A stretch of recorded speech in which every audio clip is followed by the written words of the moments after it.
불교 미술의 이해, 불교 의식구와 공양구.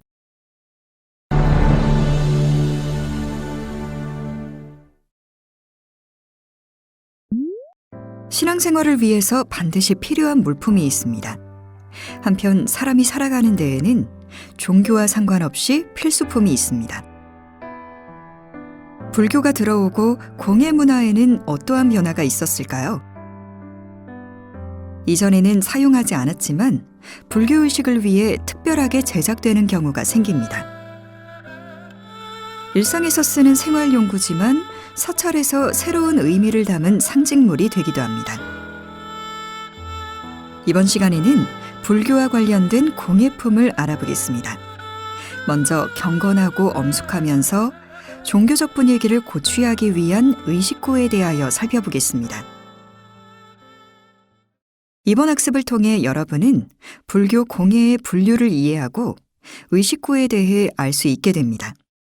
또한 통일신라 시대 의식구를 살펴보고 대표적인 현존 유물인 범종과 금고에 대해 설명할 수 있게 될 것입니다.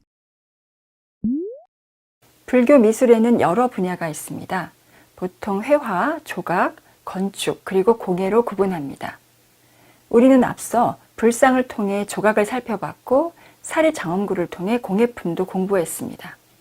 그렇지만 사찰에 가면 정각 안에는 불상이 있고 그림도 있으며 불단 위에는 촛대나 향로 등이 놓입니다.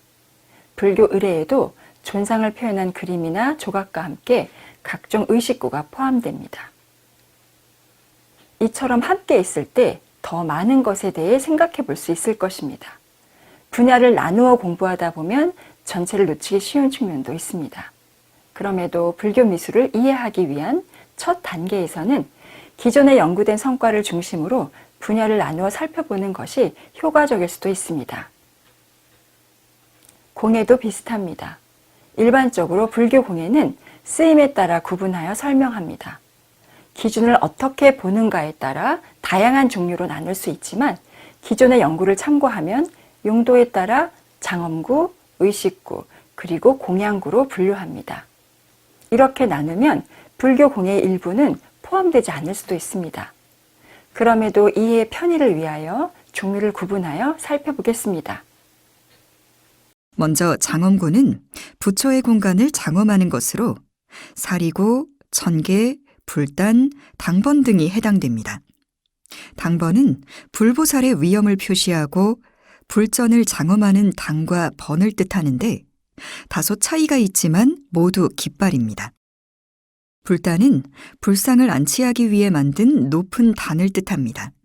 처음에는 불상에 자리한 대좌 앞에 불탁을 따로 두었는데 점차 불단을 만들어 그 위에 불상도 놓게 됩니다.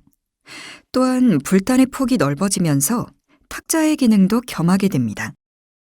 불단의 각 면마다 꽃이나 새, 다양한 문양을 장식하여 장엄한 분위기를 만듭니다. 다음으로 천계는 불보살의 권위와 위엄을 표현하는 것입니다. 산계나 복의 화계라고도 합니다. 쉽게 말하면 우산처럼 햇빛이나 비를 막아주는 형태에서 비롯되었습니다. 왕이나 귀족이 쓰는 상징물이었는데 불상의 머리를 장엄하거나 전각의 천장을 장식하는 것으로 변화되었습니다. 삼국유사에는 신라의 자장율사가 중국 당에서 대장경과 함께 당번과 화계를 가져왔다고 기록하였습니다. 일찍부터 장엄구로 중요했던 것을 알 수 있습니다. 고구려 수산리 고분벽화 서벽에는 무덤 주인공 행렬이 보이는데 주요 인물이 우산을 쓰고 있습니다. 한편 안악 3호분의 초상화에는 장막형의 천계를 장식하여 인물의 위엄을 보여주고 있습니다. 이러한 형태가 천계의 초기 모습입니다. 한편 사찰의 전각 내부를 보면 존상을 모신 윗부분 천정을 화려하게 꾸민 것을 알 수 있습니다. 천계가 어떻게 변화되는지 보여주는 장식입니다. 사리를 장엄할 때에도 사용되었는데 전각형 사리기의 윗부분에 천계가 자리하고 있습니다. 지금까지 장엄구에 대해서 간략하게 소개했습니다. 다음은 의식구와 공양구를 중심으로 여러 특징을 살펴보겠습니다. 의식구는 말 그대로 불교 의식에 사용되는 물품입니다. 소리를 내는 악기가 다수 포함되며 의식의 장엄한 분위기를 고조시키는데 유용하게 쓰입니다. 이른바 불존 사물이라고 부르는 범종, 금고, 운판, 목어 등이 대표적입니다. 사찰을 종각에 걸어두고 아침, 저녁 예불 의식에 사용합니다. 의식구는 형태의 규범과 장식의 아름다움도 중요하지만 근본적으로 마음을 울리는 소리를 낼 수 있어야 합니다. 기능에 충실하기 위해서는 우수한 제작 기술력이 수반되어야 하는 것이죠. 범종은 동종으로도 부릅니다. 기원은 분명하지 않습니다. 인도 사찰에서 시간을 알릴 때 사용하던 간타라는 악기에서 비롯되었다는 견해가 있고 중국 고동기에서 유래했다는 주장도 있습니다. 사찰의 하루 일과를 알리는 데 사용하며 의식에서 중요한 역할을 합니다. 종소리는 중생의 마음을 울리고 깨달음에 이르게 합니다. 또한 지옥에서 고통받고 있는 중생을 구제해 준다고 믿었기 때문에 사찰에서 반드시 갖추는 기물입니다. 금고는 금속으로 만든 북입니다. 나무로 만든 북은 법고라고 합니다. 금고를 치면 모든 사람이 모인다는 기록도 있어 신호를 보내는 용도였던 것으로 보입니다. 형태는 진과 같은 모양입니다. 운판은 식사 시간을 알려주는 기물로 사용했으며 청동이나 철로 만든 얇은 판입니다. 대부분 구름 모양이고 불꽃무늬처럼 장식된 경우도 있습니다. 요즘에는 아침 저녁 예불에 사용하며 날아다니는 짐승을 구제한다는 믿음이 있습니다. 목어는 나무를 깎아 물고기 모양으로 만든 것입니다. 속을 비게 하여 안쪽을 두드려 소리를 냅니다. 기원은 분명하지 않습니다. 물고기가 항상 눈을 뜨고 있다는 점에 착안하여 수행자도 졸지 말고 정진하라는 뜻이 담겨 있습니다. 또는 물에 사는 동물을 구제한다는 의미로 설명하기도 합니다. 운판이나 목어는 대부분 조선 후기의 유물 일부만 전합니다. 기원이나 발달 과정에 대해서도 아직 모르는 부분이 많습니다. 반면 범종이나 금고는 일찍부터 사용된 것으로 보입니다. 기록은 삼국시대로 올라가고 실제 유물은 통일신라 시대부터 확인할 수 있습니다. 진언을 외울 때 사용하는 금강저와 금강령도 있습니다. 금강저는 처음에는 재석의 번개를 뜻하는 것이었지만 점차 여러 호법신이 지니는 무기가 되었습니다. 단단한 무기로 모든 장애물을 극복할 수 있다고 믿었고 마음의 번뇌를 없애주는 상징물이 되었습니다. 금강저는 중앙의 손잡이 부분과 양 끝의 갈고리 부분으로 구성되고 갈고리 숫자에 따라 독고, 삼고, 오고 등으로 부릅니다. 국립중앙박물관에 소장된 금강저는 끝이 5개인 오고저로 보이네요. 석굴암에서도 금강저를 찾을 수 있습니다. 제석천이 왼손에 지물로 들고 있는 모습입니다. 금강저는 사악한 기운을 없애는 벽사의 의미로 발전하여 불화나 불교 공예품의 장식 문양으로 나타나기도 합니다. 금강령은 금강저 모양의 손잡이가 달린 종입니다. 소리를 통해 불보살을 기쁘게 하고 잠자는 불성을 깨우게 합니다. 특히 조선시대에는 죽은 자를 위한 시식의례를 진행할 때 잠든 고운을 깨워 의식도량으로 불러 모으기 위해 금강령을 사용했습니다. 영혼을 부르는 소리였던 것입니다. 종을 이루는 몸체에는 여러 존상을 배치하여 장식합니다. 금강령과 금강저는 인도에서 유래했지만 중국 당에서 밀교 의식법구로 정착하게 됩니다.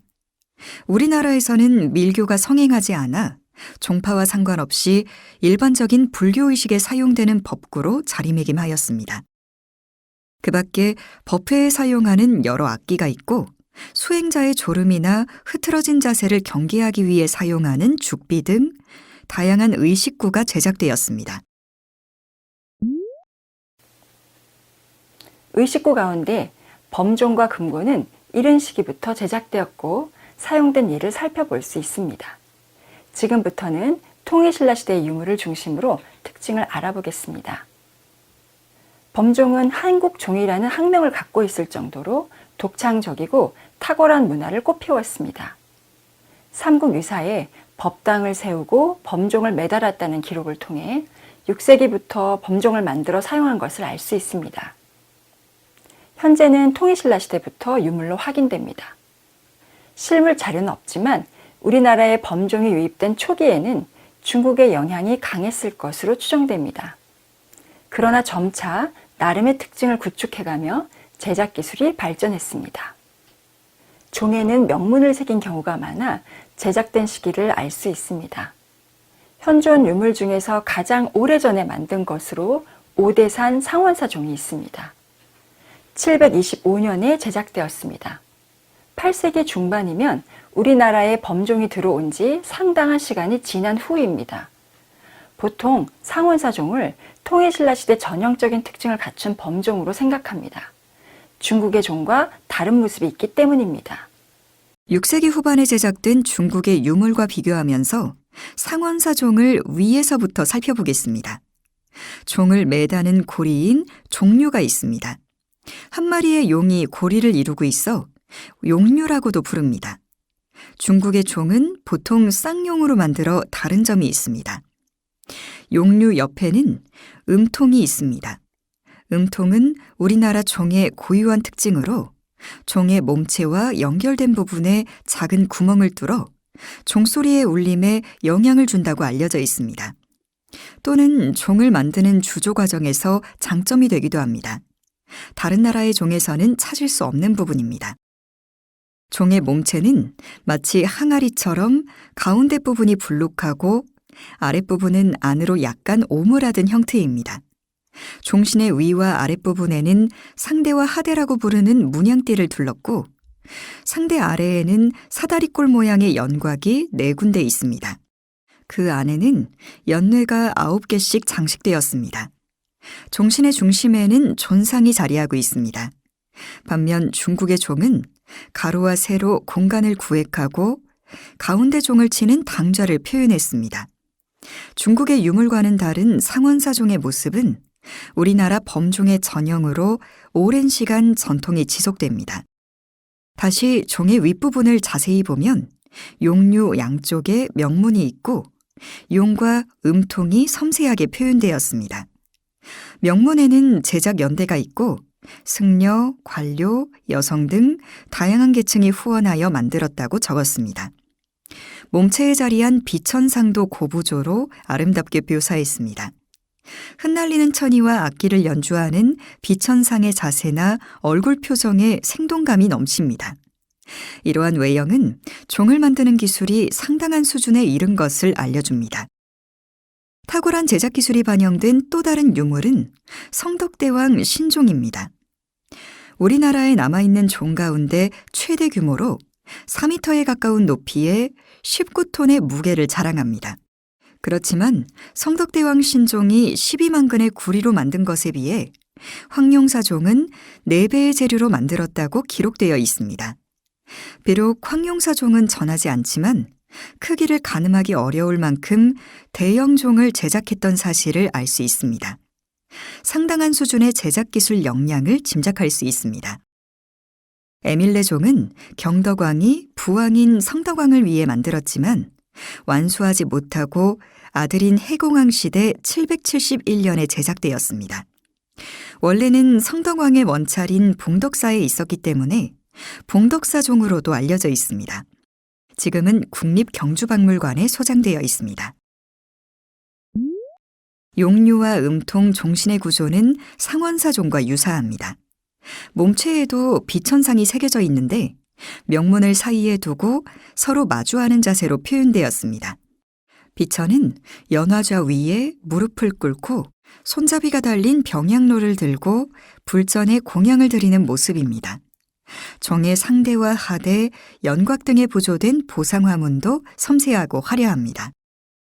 성덕대왕 신종은 뛰어난 조형성과 함께 아름답고 긴 여운을 남기는 종소리로 유명합니다. 소리를 들어보실까요? 어떠세요? 에밀레종이라는 설화로 특별하게 들리시나요? 전반적으로 우리나라의 종소리는 아름답습니다. 앞서 살펴본 상원사종의 소리도 감상해 보겠습니다. 범종은 소리를 통해 불법을 전파합니다. 멀리 있는 중생도 들을 수 있고 마음에 울림이 있어야 합니다.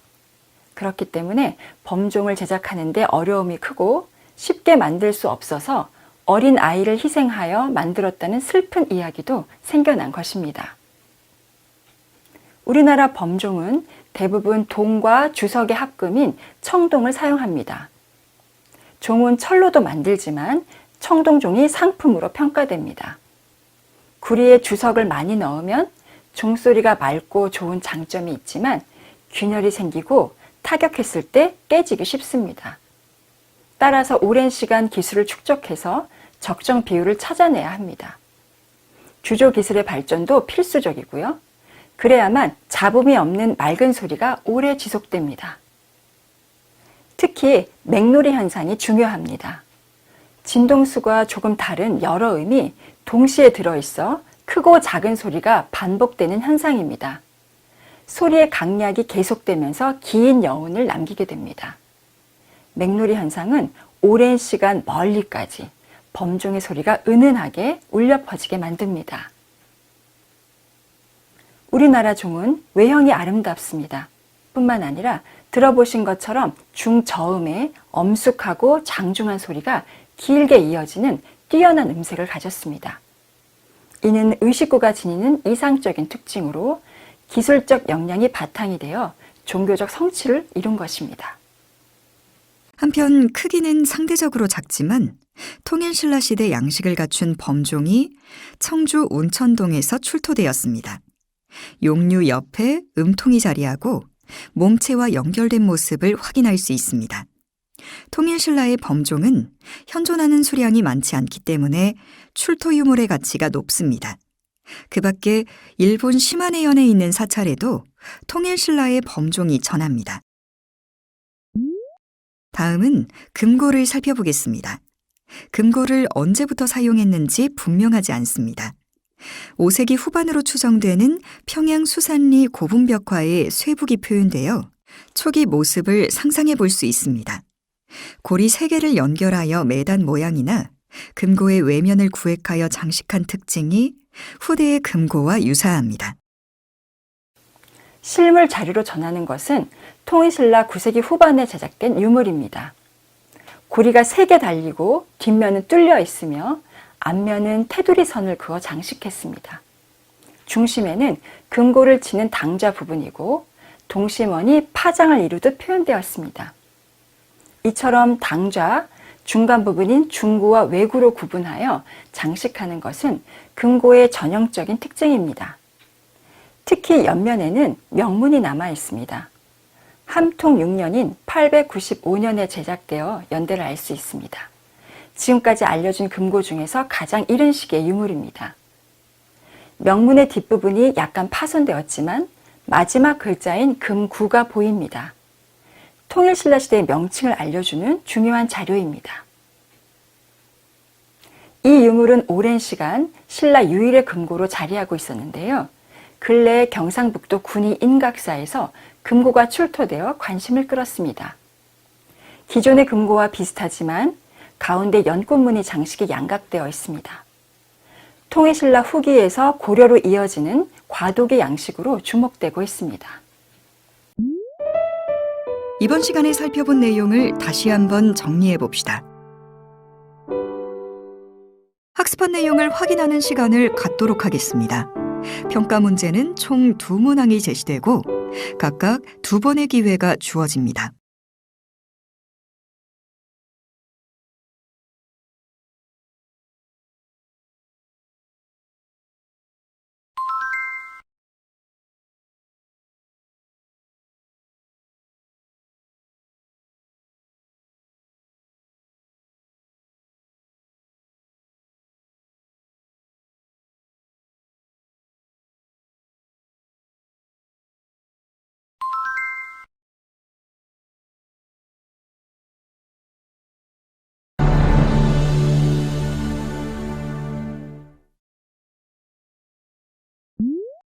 사찰에서 공양이라는 단어를 들어보신 적이 있으신가요? 음식을 먹는 일을 그렇게 부르고 부엌을 공양간이라고 합니다. 그럼 우리가 공부하는 공양은 무엇일까요? 불교에서 말하는 세 가지 보물, 부처, 경전, 승려에게 올리는 음식이나 꽃, 향 등 모든 것을 공양물이라고 합니다. 여러 종류의 공양물을 담거나 사용하기 위해서는 적절한 기물이 필요합니다. 이번 시간에는 불교 공예품 중에서 공양구에 대하여 알아보겠습니다.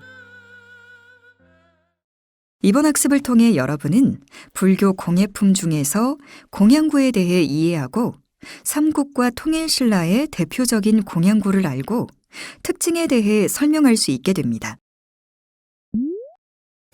불교 공예품 중에서 공양물을 담는 그릇을 공양구라고 분류합니다. 부처에게 올리는 공양물은 다양하고 경전마다 차이가 있습니다. 불교에서는 육법 공양이라고 하여 대표적인 공양물 6가지를 중요하게 생각합니다. 향, 등, 그리고 꽃과 과일, 차, 쌀 등입니다. 이와 같은 공양물을 담기 위한 기물 가운데 대표적이고 필수적인 예를 살펴보겠습니다. 먼저 향을 피우기 위한 향로와 불을 밝히는 촛대가 있겠죠. 그리고 화병과 차를 올리는 다구도 필요합니다. 과일이나 쌀과 같은 음식을 담는 그릇도 포함됩니다. 또한 깨끗한 물을 담는 정병도 중요합니다. 공양구 중에서 일부는 인도에서부터 시작되었습니다. 그리고 중국에서 기본적인 3구족의 공양구가 구성됩니다. 3구족은 향로와 화병, 그리고 촛대로 이루어지는데 지금도 사찰의 정각에 들어가면 불단에 놓인 공양구를 볼 수 있습니다. 인도에서는 고온 다습한 기후에 나쁜 냄새를 없애기 위해서 일찍부터 향을 사용했습니다. 냄새를 제거해 주듯이 마음의 번뇌도 사라지게 한다고 믿었습니다. 수양정진을 위한 방편으로 사용되고 불전에 올리는 중요한 공양물로 정착됩니다. 간다라의 조각에는 부처의 향을 공양하는 모습이 묘사되었고 성덕대왕 신종에도 향로를 들고 있는 비천이 표현되었습니다. 향과 향로는 인도에서 유래되어 불교와 함께 여러 지역에 전파됩니다. 우리나라에서도 불교가 들어오면서 향문화가 본격적으로 발달하게 됩니다. 향로는 일반적으로 불단에 놓고 쓰며 매달아 두고 쓰는 형태도 있습니다. 또는 손잡이를 달아 이동할 수 있게도 만들었습니다. 연꽃 모양으로 만든 병향로는 완전한 모습은 아니지만 연잎 받침에 손잡이가 있는 향로입니다. 손잡이에서 가지가 3개 뻗었는데 중간 끝부분은 결실되었습니다. 아마도 그 자리에 향을 피우는 그릇이 있었을 것입니다. 지금 남아있는 부분에는 향을 담았을 것입니다. 향을 담는 향압도 필요하기 때문에 향로와 함께 제작됩니다. 촛대도 중요한 공양구입니다. 외형이 일정하지는 않지만 다리가 하나인 막대 모양이 대부분입니다. 한 쌍으로 사용하기도 합니다. 화병도 중요해서 다양한 종류로 만들어 사용했습니다. 향로는 비교적 이른 시기에 유물이 전하지만 촛대와 화병은 그렇지 않은 상황입니다. 한편 향로와 촛대는 기물의 특성이 분명하게 드러나기 때문에 용도를 알 수 있습니다. 반면 화병은 무엇을 담았었는지 뚜렷하게 구분되지 않는 경우도 많아 자세하게 파악하기 어렵습니다. 최근 꽃과 화병에 대한 관심이 늘어나 앞으로 연구 성과가 있을 것으로 생각됩니다. 정병은 깨끗한 물을 담는 기물입니다. 정병은 여러 형태로 만들었지만 어느 정도 정형화됩니다. 보통 가늘고 긴 목에 넓은 어깨가 있고 어깨 부분에 뚜껑이 달린 출수구가 있는 모양입니다. 물은 반드시 필요하기 때문에 승려가 수행하면서 가지고 다니는 병입니다. 점차 부처에게 올리는 공양구로도 사용하게 되었습니다. 또한 보살의 지물로도 나타나는데 관음보살의 지물로 많이 표현됩니다. 여기에 담긴 깨끗한 물은 중생의 목마름이나 괴로움, 아픔 등을 없애주는 감로수입니다. 불교 신자라면 누구나 감로수의 혜택을 받고 싶을 겁니다. 공양구의 종류와 의미를 정리해 봤는데요. 지금부터는 현재 남아있는 삼국과 통일신라 시대 유물을 중심으로 시대 흐름에 따른 공예품의 특징을 살펴보겠습니다. 우리나라 고대 유물 중에서 향로 하면 생각나는 미술품이 있으신가요? 아마도 백제 금동대학로를 떠올리는 분이 많을 것 같습니다. 지난 1993년 겨울에 주차장을 조성하는 공사 부지에서 사찰터가 발견되었습니다. 발굴하는 과정에서 땅 속에 목각 수조가 보였습니다. 보통 습지 유적은 공기가 통하지 않기 때문에 보존 상태가 좋은 유물이 출토됩니다. 금동대학로가 바로 그러한 상황이었습니다. 백제 미술의 정수로 꼽을 수 있는 향로의 발견은 모두가 놀란 인상적인 순간이었습니다. 향로는 한 마리의 용이 피어나는 연꽃 봉오리를 입에 물고 있는 모습입니다.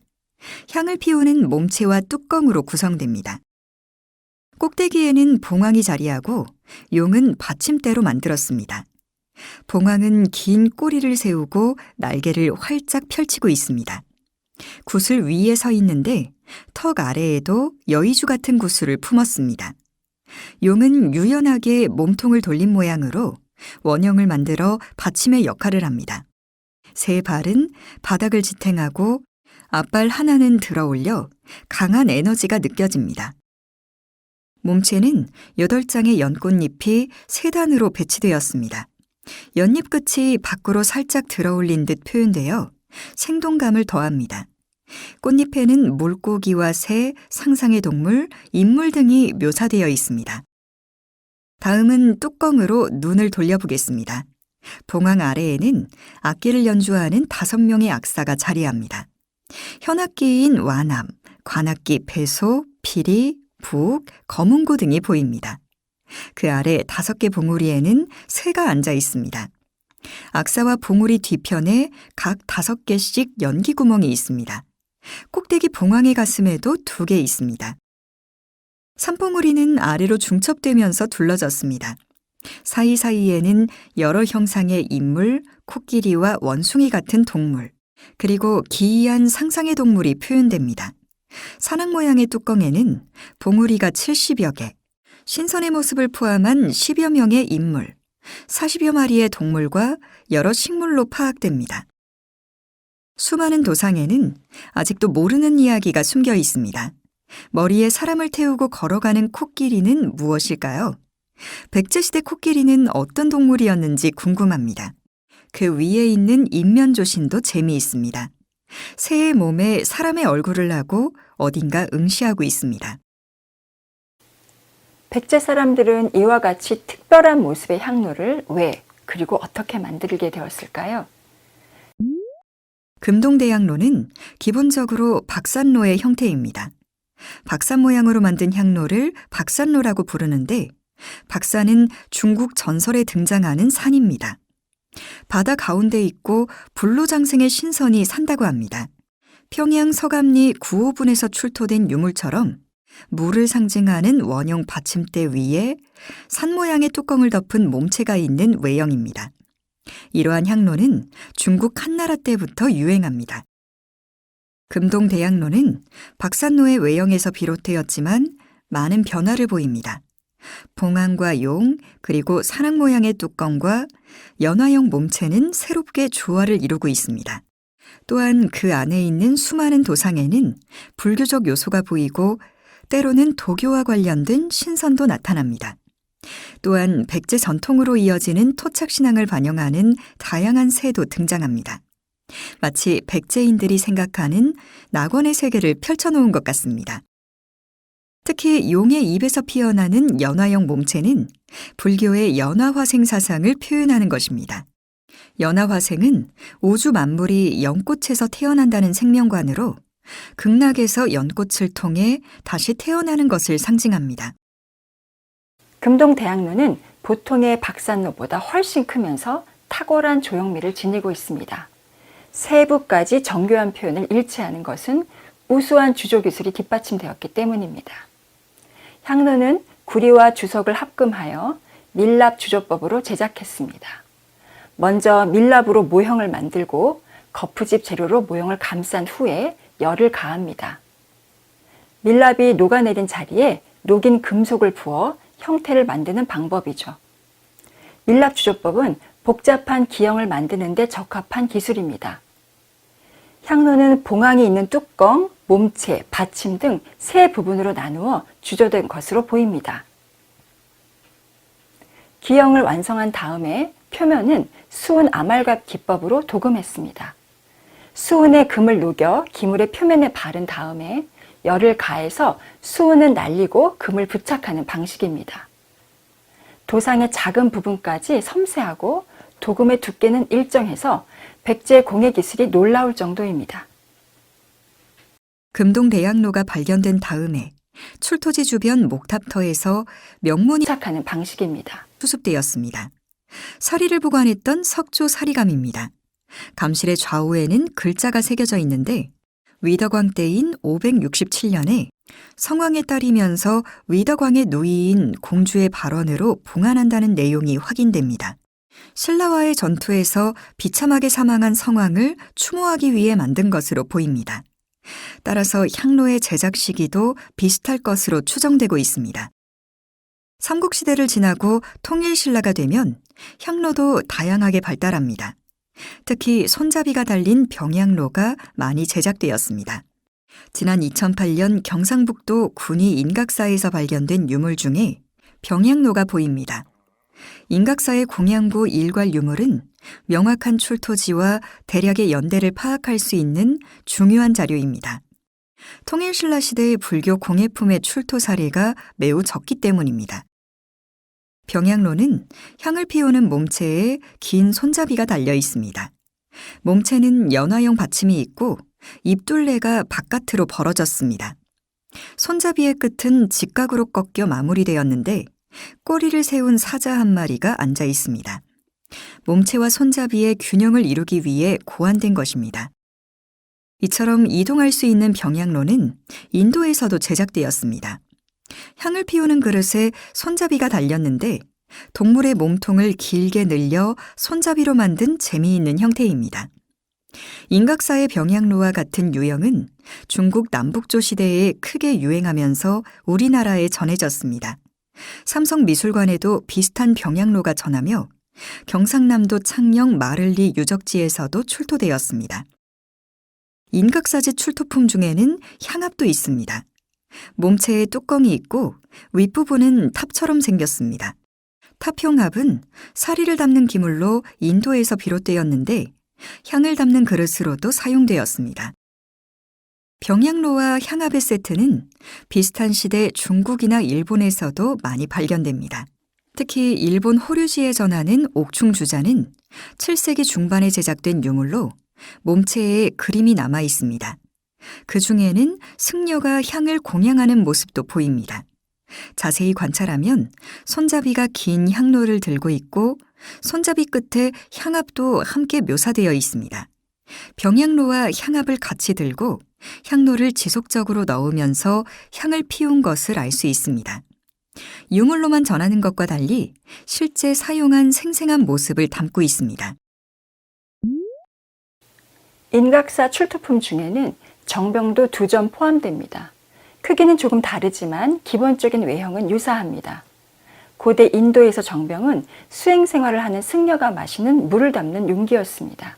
지금 우리가 사용하는 생수병과 같은 것이죠.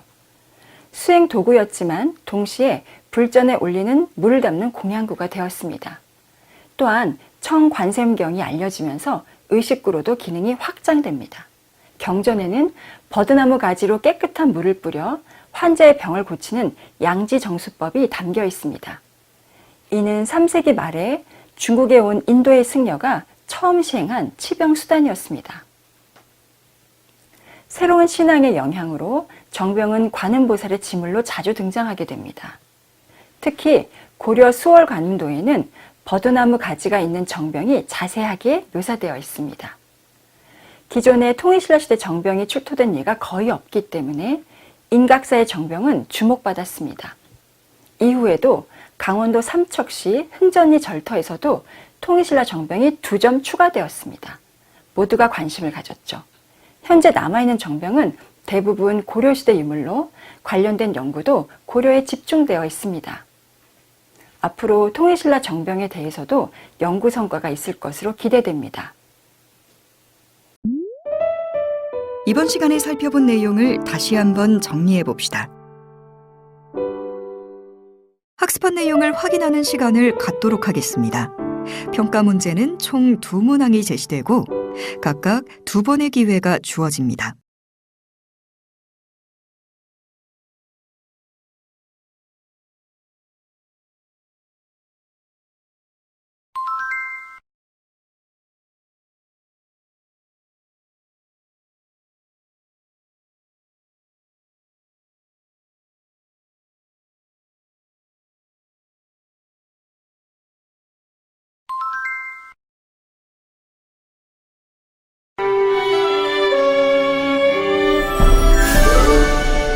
불교 미술의 이해, 불교 의식구와 공양구, 수고하셨습니다.